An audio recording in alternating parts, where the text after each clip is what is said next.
गुरुर्ब्रह्मा गुरुर्विष्णु गुरुर्देवो महेश्वरा गुरु साक्षात् परम ब्रह्म तस्मै श्री गुरुवे नमः। व्यक्ति के अंदर की प्रवृत्तियों को मारकर, प्रवृत्ति मतलब स्वभाव, जो विषयों से जुड़ा हुआ स्वभाव होता है, जिन विषयों के कारण उसका जीवन माया जाल में फंस जाता है, तो उन विषयों से मुक्त करा के सादगी पूर्ण जीवन देता है, तो उस व्यक्ति का नया जन्म होता है, इसलिए वह ब्रह्मा है। फिर गुरु उसकी रक्षा करता है, इसलिए वह विष्णु है। और उसके जीवन का मार्ग प्रशस्त करता है। गुरु उसे मोक्ष का मार्ग बताता है, इसलिए वो शंकर भी है। तुलसीदास जी ने रामचरितमानस में गुरु की वंदना में क्या कहा? वंदे बोधमयम नित्यम गुरु शंकर रूपणी। गुरु को शंकर रूप में वंदन किया। यदि आपकी दृष्टि में गुरु शंकर रूप है और आप उसको पूर्णतः समर्पित है, तो निश्चित ही आपके जीवन में चमत्कार दिख जाएगा।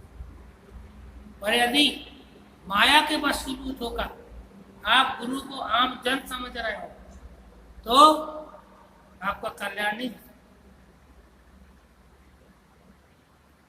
गुरु का शिष्य भी गुरु ही होता है, क्योंकि वो उसका प्रतिनिधि है।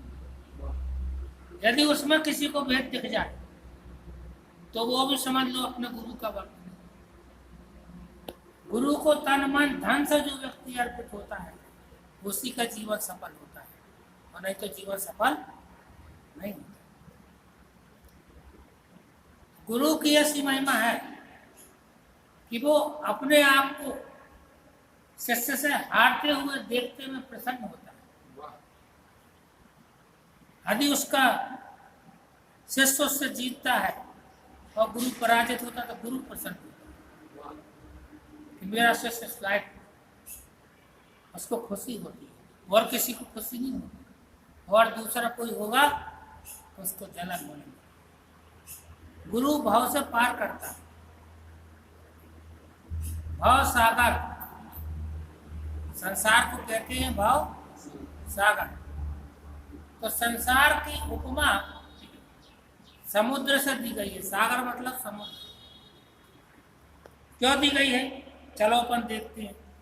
इसलिए कि समुद्र की हिलोरें आती हैं, आसमान छूती है, और 1 मिनट में पता नहीं कहाँ चली है। इसी तरह तुम्हारे मन में संकल्प विकल्प आते हैं, जीवन में उतार चढ़ाव आता है, कभी खुशी तो कभी गम। अभी अपन सब खुश है, पर अगले पल क्या होना है हमको नहीं मालूम। दूसरी बात, आप समुद्र के तट पे जाओ, तो जिस तट पे आप खड़े हो वो तो आपको दिखता है, परंतु दूसरा तट दिखाई नहीं देता। इसी प्रकार व्यक्ति को जन्म तो दिखाई देता है और मृत्यु दिखाई नहीं देती। तीसरी बात, समुद्र का जल व्यक्ति को आकर्षित लगता है, आकर्षक करता है। उसके आकर्षण के कारण व्यक्ति उसकी तरफ बड़ी आशा लेकर दौड़ता है उसका जल पीने के लिए। लेकिन जब वो अंजलि में जल लेकर पीता है, तो उसकी आशा निराशा में बदल जाती है। इसी प्रकार से जिस संसार भी व्यक्ति को आकर्षित करता है, और जब व्यक्ति संसार के सुखों को भोगने लग जाता है, तब उसको खारापन लगता है, तब तक बहुत देर हो जाती है। वाह वाह। तब वो कहता है जीवन निरर्थक। जो जीवन भगवान के काम में नहीं आया, तो वो जीवन आप समझ लो कि पशु के समान है। आज अधिकांश लोग पशु प्रवृत्ति में जी रहे हैं, इसलिए ये कोरोना के कारण जानवर की तरह मुच्छा बांध बांध के घूम रहे हैं। ये भगवान ने अभी टेलर दिखाया कि तुम जिस प्रवृत्ति में चल रहे हो, हमने उसी का आभूषण तुमको दे दिया, अभी भी सुधर जाओ। तो गुरु जो होता है वो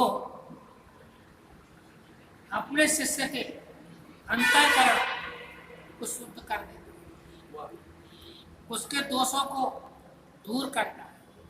गुरु कुमार शिष्य जो गड़गड़ा काढ़े खूब अंतर हाथ सहाते बाहर मारे छू।